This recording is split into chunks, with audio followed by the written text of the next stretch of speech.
அப்பொழுதெல்லாம் நம்முடைய வாழ்க்கையிலே ஒரு பாஸ்கா நிகழ்வடைகின்றது. அந்த பாஸ்கா செங்கடல் கடத்தல் நேரத்தில் மட்டுமல்ல, அந்த பாஸ்கா இந்த பலிபீடத்தில் மட்டுமல்ல, அந்த பாஸ்கா எப்பொழுதெல்லாம் மனிதாபிமான உணர்வோடு, தியாகத்தோடு, இழக்கின்ற மனப்பாங்கோடு, ஏழை எளியோர் மீதான கரிசனையோடு, தேவையில் இருக்கக்கூடியவர்களுக்கு உதவி செய்ய வேண்டும் என்ற உள்ளார்ந்த பற்றுறுதியோடு நாம் நடக்கின்ற பொழுது, எழுகின்ற பொழுது பாஸ்கா அங்கே அரங்கேற்றமாகின்றது.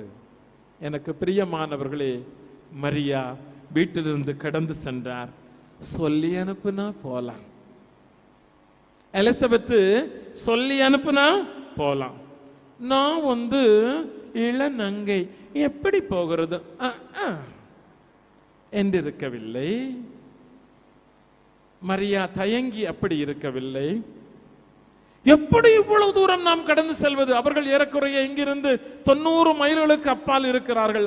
ஐன்கரீம் என்ற ஒரு கிராமத்திலே ஒதுங்கி ஓரமாக வாழ்ந்து கொண்டிருக்கின்றார்கள். அவர்களை தேடி நான் இத்தனை நாட்கள் பயணம் செய்வது எப்படி?